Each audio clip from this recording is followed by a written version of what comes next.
The wind shrieked like a wounded animal as it tore through the Montana pines, bending them low and driving sheets of snow sideways across the ridge. Virgil Kane leaned into it, his coat flapping wildly as he pressed a trembling hand against his horse's neck. The animal was foam-lathered, bleeding from the flank, and staggering with every step. They weren't going to last much longer. He scanned the slope through narrowed eyes, half-frozen lashes crusted in ice. Somewhere beyond the white curtain, he saw it, a flicker. A weak, wavering light. Firelight. Virgil spurred the horse with the last of its strength. The snow had swallowed the trail hours ago, but instinct guided him now. He was too cold to think, too hollowed by hunger and guilt to care about what waited at that cabin. Shelter meant survival. Nothing else mattered. The structure came into view like a ghost through the storm, logs blackened by years of weather, half buried in drifts, smoke curling from the stone chimney. One shutter hung loose, creaking. He dismounted stiffly, boots crunching over snow crust. The horse collapsed behind him with a groan and didn't get back up. Virgil didn't look back. The door resisted, swollen with ice, but he forced it open and stumbled into the dark warmth. The sudden heat hit like a slap, and for a moment he couldn't breathe. Then the door slammed shut behind him, sealing out the scream of the wind. The cabin was small, just a single room, but every detail burned into him, the soot-stained walls, the low-burning hearth, and the metallic stench that didn't belong. He took 2 cautious steps, steam rising from his coat, and then heard it. A sound. Guttural. Human. A groan, sharp and strangled, echoed from behind the iron stove. He froze. "Help me." The voice was rough, not from age, but from pain, and beneath that, rage. Virgil rounded the stove, and stopped cold. A woman lay on the floor, her back against the logs, legs drawn up, face dripping sweat. She was young, maybe 22, but her eyes were ancient, black, wide, defiant. Her long dark hair clung to her cheeks. She was barefoot, her thin dress soaked through. Blood had begun to pool beneath her. Her wrist reached out weakly. "Please." That's when he saw it. Her ankle was cuffed in rusted iron, the chain bolted to the stove leg. Virgil dropped to his knees. "Don't move," he said, hoarse. She laughed, bitter and hollow. "Not going anywhere." Another contraction took her, and she screamed. Her fingers dug into the floor, and her whole body arched. Virgil fumbled with his coat, pulling it off to shield her as best he could. He scanned the room, no tools, no water, no basin. Just a cot, a broken crate, and a rifle leaning by the door. "What the hell happened here?" he muttered. She snarled through clenched teeth, "Ain't your business. You're chained." "No foolin' da." Virgil stood, started searching. He found a pot, filled it with snow from outside, set it over the fire. Her moans rose again, louder now, and panic clawed at him. He knelt back beside her. "I'm gonna help you." She turned her head slowly, jaw tight, sweat trickling from her brow. "If you lay a hand on me wrong, I swear I'll kill you. Pain or no pain." He nodded. "Fair. Then do it right." It was only then he realized, she wasn't just giving birth. She'd already been laboring for hours. Her strength was nearly gone. Virgil tore strips from his shirt, placed them in the warming pot. The chain rattled as she shifted. Her breaths came short and fast. "What's your name?" he asked, not knowing why. "Winona." He paused. "I'm Virgil." She didn't answer.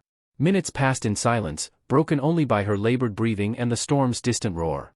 The warmth from the fire was deceptive, her lips were turning blue, and he could see her hands trembling. The pot hissed. He dipped a rag, wrung it out, and gently wiped her forehead. Her voice was barely audible. "I told myself, no one was gonna find me. You were wrong. I wanted to die," she whispered. Virgil didn't reply. He focused on her body's rhythm, how the pain built, how her fists clenched, how her eyes rolled back just before each scream. He'd helped pull calves, once helped a neighbor's wife with a breech birth. This wasn't the same, but it was all he had. Between contractions, her head lolled toward him. "He's not to carry his father's name," she said, suddenly. Virgil hesitated. "Who is he?" Winona didn't answer. Her hand went to the chain, tugged it weakly. He followed the iron links with his eyes. "Who did this?" She flinched, not from pain this time. "Settlers came through last fall. After my husband passed. I wouldn't leave the land. They said I was squatter's blood, half savage, half worthless. One of 'em decided I was his now. Took what he wanted. Left me here when the snow came, chained up like a dog." She turned her face away. "I knew this baby was gonna kill me. Just not like this." Virgil sat back on his heels, jaw tight. He looked toward the fire. The chains glinted in the glow. He wanted to smash them, wanted to find the man who did this and gut him like a feral hog, but right now, all that mattered was getting this child out alive. Winona screamed again, body wrenching forward. Blood spilled fast now. Virgil moved, steady and urgent. "Push when I tell you." "I'm tryin'," she sobbed. "God help me, I'm tryin', da." Her fingers locked around his wrist, nails digging in. Another wave came. She cried out, then went silent. He could see her slipping. "Winona," he said sharply. "Stay with me." She didn't respond. He reached down. "I see the head." The fire snapped, casting dancing shadows across the walls. Outside, the storm raged. Inside, time twisted, every second stretching like a lifetime. Then, with a wet, sudden cry, the child came free into Virgil's trembling hands. A boy. Mottled red and purple, slick with blood and life. For a moment, neither of them moved. Then the baby let out a sharp, angry wail. Virgil wrapped him in cloth, cradled him gently. He turned toward her. "You did it. He's alive." Winona blinked slowly, exhaustion written in every muscle. She managed the barest smile. "So am I, for now." Virgil leaned back, letting the boy rest against her chest. The iron chain still lay coiled around her ankle, but it no longer seemed to matter, not in this moment. He sat quietly beside them, the heat of the fire on his face, the cold wind howling just beyond the logs. Snow slammed the roof. The storm hadn't passed. But something had shifted. He didn't know what it was yet. Only that he couldn't walk away. Not now. Not after this. And outside, hidden by the storm, something, or someone, was coming. The wind had calmed to a low moan by dawn, but the silence that replaced it wasn't peace, it was the kind that made animals burrow deeper and men sleep with one eye open. Virgil had barely moved from his place by the fire.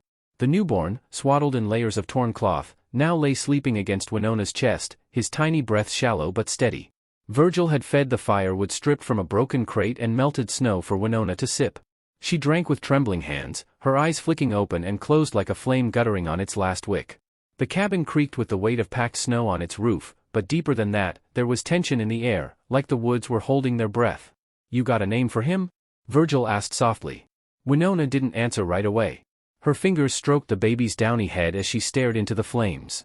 "Not yet," she said finally. "I was afraid if I named him, it'd make him real. And I wouldn't survive to see him breathe." "You're here," he said. "He's here." Her eyes slid toward him. "You don't know what's out there." Virgil reached for the rusted iron at her ankle. The metal was slick with her blood, the skin beneath blistered and raw. He'd found a wood-handled hammer among the ashes of the hearth, and now, he set it down with a hard breath. "Tell me his name," he said, "and I'll make sure no chain touches him. Ever." She was quiet a moment, then whispered, "Elias." Virgil nodded once. Then, gripping the hammer tightly, he struck the bolt holding the shackle to the stove. Metal rang against metal, loud as a gunshot in the stillness. Winona flinched. Elias let out a soft whimper but didn't cry. Another blow, then another, and the bolt cracked loose. The chain fell with a heavy clatter, and Winona whimpered, curling her leg instinctively away. Virgil tossed the shackle into the fire. The iron hissed in protest, smoke curling from where it met the flame. For a long moment, neither spoke. Then, softly, "Why'd you help me?" she asked. Virgil stared into the fire. "I buried a wife and son last winter. Fever took M fast. Couldn't stop it. Couldn't even give M proper ground. I wandered a long while after that. Looking for something. Maybe I thought if I helped someone else, it'd count for something." Winona studied him, something shifting behind her eyes. Not pity. Not warmth. But recognition. "I didn't cry when he did it," she said suddenly. "The settler. When he chained me. I just bit down and counted. 47 blows. I told myself if I survived, I'd remember every one." Her voice didn't tremble, but her eyes stayed fixed on Elias. "Now I'm not sure if surviving was the victory, or the punishment." Virgil didn't answer. He reached for the kettle and poured warm water into a tin mug, setting it beside her. Then he stood, walking to the door. Snow still piled high outside, but the sky had lightened to a dull gray. The storm had passed, but the danger hadn't. He stepped back, boots scraping wood. "We can't stay," he said. "You need a doctor. The baby too." "There ain't no doctor within 3 days' ride," Winona murmured. "And the ones that are left, don't help women like me." Virgil looked at her sharply. "I'm not talkin' about race," she said flatly. "I'm talkin' about people who won't ask where I came from, or who knocked me up, or what man I belong to. Ain't many of them around here." Before he could speak, the horse's corpse outside let out a sudden crack, not from movement, but from something stepping across its frozen hide. Virgil turned to the door and reached for the rifle leaning against the wall. He checked the chamber, only 2 rounds left. He moved quietly to the window and peeled back the ragged cloth. Tracks. Not his. Fresh boot prints weaving through the drifts, 3, maybe 4 men. Coming from the tree line. His heart hammered. He turned to Winona. We've got company. She sat up slowly, her face pale. Him? Don't know. But they're armed. He slid the bolt on the door and pulled a small knife from his boot, tucking it into the back of his belt. You know how to shoot? Winona gave him a look. I've had to. Virgil handed her the rifle. 1 shot. Make it count. He moved quickly, gathering what he could, his saddlebag, a rusted hatchet, a pouch of jerky. The baby stirred, sensing the tension. Winona rocked gently, whispering to him in a language Virgil didn't understand. Then, boots crunched outside. A knock. Light. Almost polite. Virgil stood by the door, knife behind his back. His voice was low, steady. Who's there? No answer. A beat. Then a voice, thick with tobacco and confidence. That you in there, Virgil Kane? His blood ran cold. I know that voice, Winona whispered. That's the one who chained me. Virgil's jaw clenched. Name? Caleb Rusk, she said. Outside, the voice called again. We come lookin' for a woman took something don't belong to her. Heard she was squattin' here. Virgil didn't speak. You're a long way from where you belong, Kane, Rusk continued. Why don't you come out and we talk man to man? Virgil looked at Winona. Take the baby. Get low. If he comes in, shoot. What about you? He didn't answer. Instead, he stepped to the door and pulled it open fast, stepping into the doorway just enough to be seen, but not enough to expose her. 4 men stood in the snow. All armed. Caleb Rusk at the front, broad, with a gray beard and a coat lined with fur. A long rifle hung loose in his arms, but his eyes were sharp. Well, I'll be, Rusk said. Didn't expect to find you playin' midwife. Virgil said nothing. She's got something belongs to me, Rusk said. And I aim to take it back. Virgil stepped forward slightly. She's got a newborn in her arms. You touch her, you'll answer to me. Rusk chuckled. You ain't got but 2 bullets and a rusted knife. Sometimes, Virgil said, voice quiet, that's enough. Rusk's smile faded. She's half-breed trash. You really gonna die for that? From inside, a click, the rifle bolt sliding into place. Winona's voice rang clear. You touch that door, and I'll split you open. Rusk raised an eyebrow. Feisty. No wonder you liked her, Kane. Virgil's grip tightened. You got 1 chance to walk away. A long silence. Then Rusk stepped back. Snow'll bury you both by nightfall, he called. We'll be watchin'. Ain't no one comin' to save you. The 4 men turned and disappeared into the trees. Virgil waited, still as stone. Only when the crunching faded entirely did he close the door and bolt it. Winona looked up from the corner, face pale but eyes fierce. Still think you're just passin' through? Virgil sat down beside her, the baby nestled between them. No, he said. I think I just found something worth standing for. The woods were too quiet by nightfall. A hush hung over the land like breath held too long. No birdsong. No rustling branches. Just the soft pop of firewood and the whisper of wind dragging along the cabin walls. Inside, the heat was low and flickering, and the baby slept bundled between them, a tiny ember of life against the coming cold. Virgil had spent the last hours reinforcing the cabin, dragging the table against the door, stuffing cloth into the cracks of the windows, wedging the axe handle through the shutter hinges. It wouldn't hold against fire, or dynamite, or a proper siege. But it would slow a man long enough to meet a bullet. Winona hadn't spoken much. She tended Elias with quiet determination, her pain visible only in the tight set of her jaw and the wince when she moved. Her wounds still bled under the bandages, and the fever simmered just beneath her skin. They'll come tonight, she said finally. Virgil nodded. They want blood.